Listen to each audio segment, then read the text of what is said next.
GeM cinemas நேயர்கள் அனைவருக்கும் வணக்கம். நான் உங்கள் விஜய் பிலால்.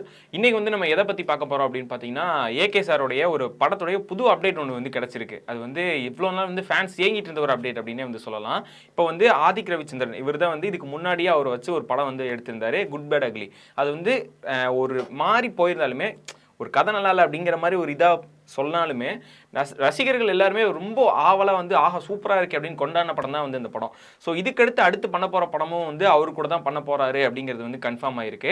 AK64 இந்த படத்துடைய அப்டேட் தான் இப்போ வெளியே வந்திருக்கு. என்ன அப்படின்னு பார்த்தீங்கன்னா, விஜய் சேதுபதி அதுக்கப்புறம் ராகவா லாரன்ஸ் இவங்க 2 பேருமே இந்த படத்தில் நடிக்க போகிறாங்க அப்படிங்கிற ஒரு தகவல் ஒன்று வெளியே வந்திருக்கு.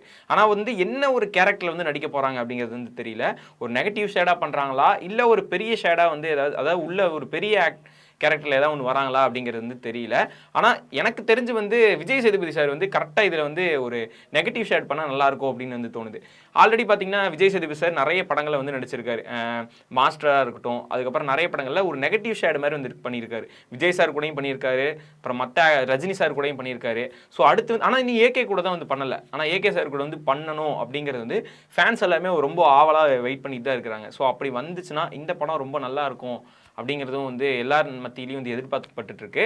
ஆனால் இது அஃபீஷியலாக அவங்க இன்னும் அனௌன்ஸ் பண்ணலை வெளியே இவங்க 2 பேர் நடிக்கிறாங்க அப்படிங்கிறது. ஆனால் இதை பற்றி ஒரு தகவல் வெளியே வந்திருக்கு. அப்படிதான் இவங்க 2 பேர் நடிக்க போகிறாங்க அப்படிங்கிற ஒரு தகவல் மட்டும்தான் இப்போதைக்கு வந்திருக்கு.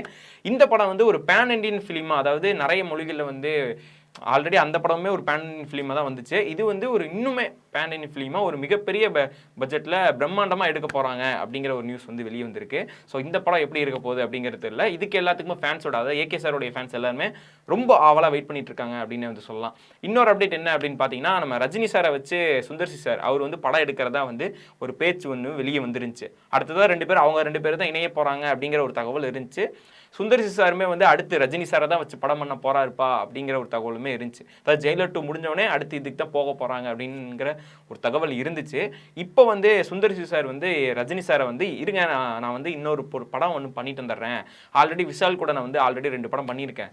இன்னொரு படம் அவரை வச்சு எடுத்துட்டு அதுக்கப்புறமா நான் இங்கே வரேன் அப்படிங்கிற ஒரு தகவல் வெளியே வந்திருக்கு. ஸோ ரஜினி சாருடைய ப்ராஜெக்டை கொஞ்சம் வெயிட் பண்ண வச்சுட்டு இப்போ விஷால் சார் கூட படம் பண்ண போறாங்க அப்படிங்கிற ஒரு தகவல் வெளியே இருக்குது.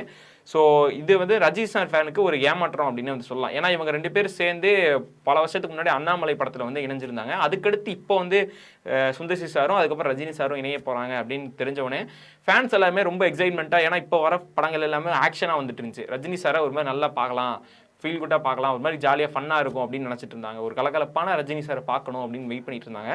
ஸோ அது இன்னும் கொஞ்சம் தள்ளி போயிருக்கிறத ஃபேன்ஸுக்கு ரொம்ப ஒரு ஏமாற்றத்தை இருந்திருக்கு அப்படின்னு சொல்லலாம். ஸோ இதை பற்றி நீங்கள் என்ன நினைக்கிறீங்க அப்படிங்கிறது எல்லாமே கீழே கமெண்ட்ஸை சொல்லுங்கள்.